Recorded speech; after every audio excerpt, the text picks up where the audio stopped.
Miles. Hey, how you going? Great to have you here in Malmö on this chef dinner. Yeah, thanks for inviting me.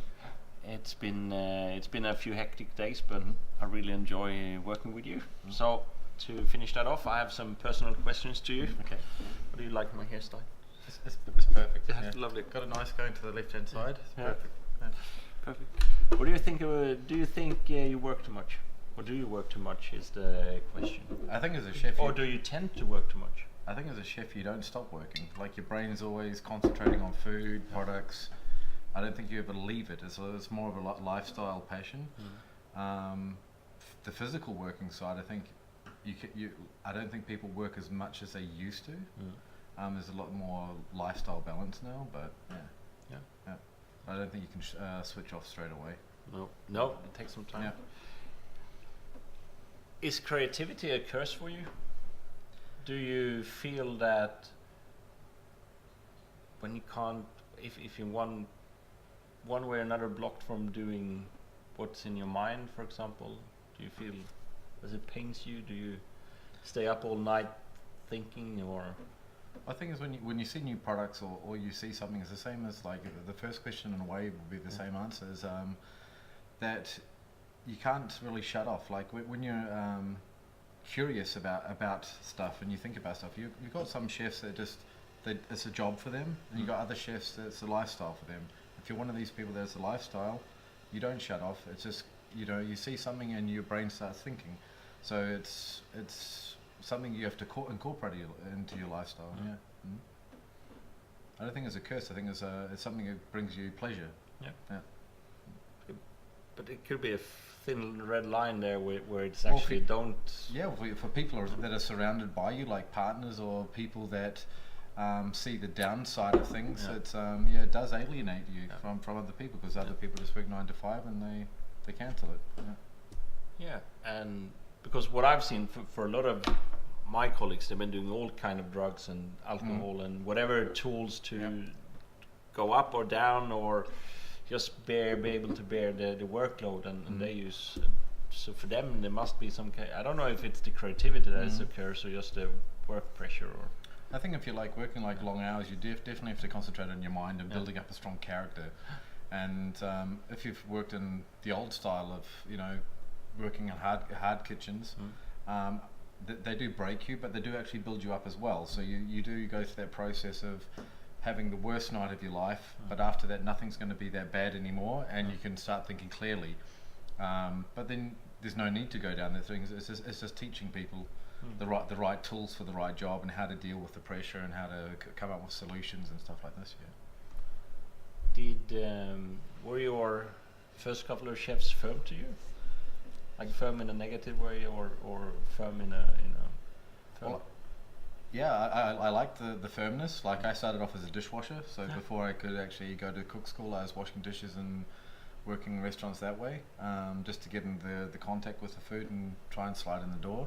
Of course, if you're the lowest thing on the ladder, you're going to be treated like shit. But what you learn from them is the bonus. So you give them hours, you give them dedication, you do everything and be very honest with them, and they give you knowledge, whether it's given to you as in a nice form or a bad form. It's something you deal with. But I think the thing is with that is like it's kind of like an exchange. But was it needed for you? Did you need that firm hand to push you in the right direction? Was it good for you, basically?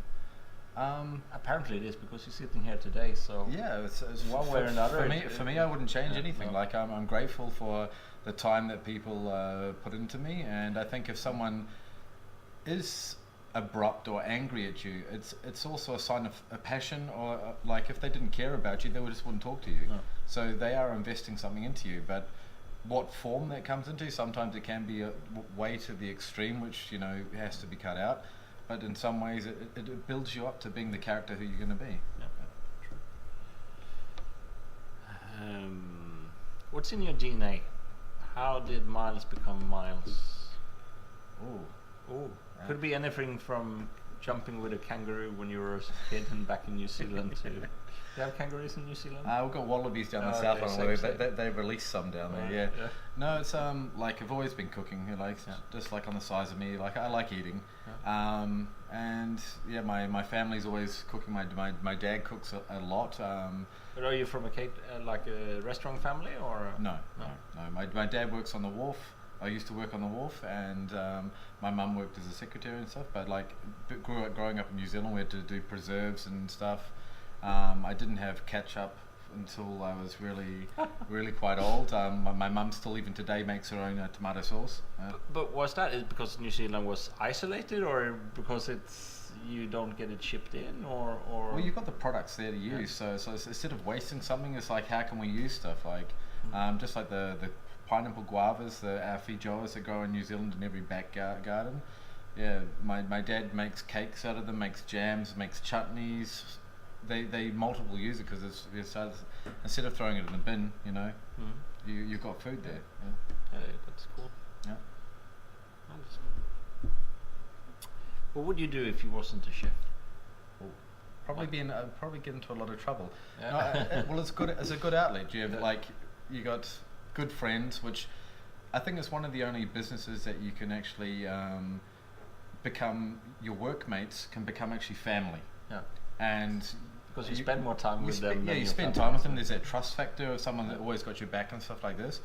And I think it's builds a lot of character just working with these people in the tight knit situations.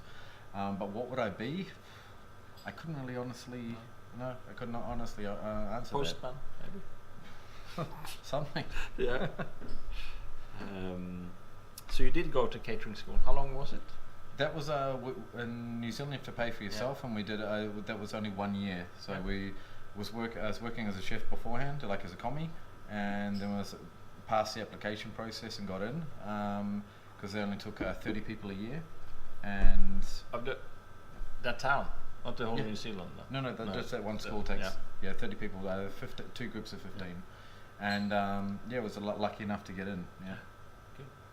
So you worked a little bit first, then you went to catering school, and then you went out. Did you get like your first chef job there? Was it like still a trainee chef job, or was it like a commie chef job, or was it a proper chef job? Did you get the chef de partie straight away after school, or? No, I went straight away into demi, but at the end of the schooling process, you have industrial release.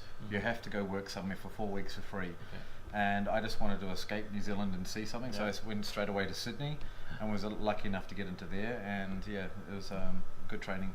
They got into there after that. Yeah. Good. Do you like hawthorn? The sanddorn, the yellow berry. Depends how it's prepared. Yeah. So you got to trust the person who does it because they go very rancid, very very fast. And having it as a juice, if someone's got it like laying around and it starts going off, you can get a very nasty experience with it. But again, can be very very amazing compliment to a dish. Cool. How do you take your coffee? In a cup. In a cup. That's a good start. In a cup. Any type of coffee in any type of cup. No, take everything like in the morning. Probably like something with a little bit of milk. Yeah. Need a little pick up. With a coffee. My old sous chef used to mix it with Coca-Cola and give it to you to like get you. Oh, that's horrible. Yeah. Oh. To give you a little bit of a pick me up. Because a lot of crazy stuff happens in the kitchens. Yeah, they do. But I think that's one of the worst thing I ever heard. But one guy used to take an aspirin and an espresso at the same time. Yeah, but that's how my waiter takes it. But that's about other reasons. Yeah. And that's good. And if you were to give 3 advice for a commie, what would that be? We chef. That'll save that one sentence will get you out of so much trouble. And even if it's not your fault, just accept it and learn from it. Yeah. Good. And your sous chef? Any advice for sous chef? Just support your head chef. Just through thick and thin. Concentrate on the work. Try and get your restaurant to the position you want to. What goals that is, and also look after the people underneath you. Yeah. Yeah, they're important. Yeah, of course. Any advice for waiters or waiter staff? Yeah, for me. It's whether it's the kitchen or the front of house. The product is king. So there's no egos. There shouldn't be any egos there in the kitchen or in the front of house. It's the plate has to come first. The product has to come first. That's what the customer's paying for. So yeah. So check your ego at the door when you come to work, and get that thing as fast as possible and as good as possible. The same as the kitchen, to the customer, so they can enjoy it. Good. Lovely. Thank you very much for coming.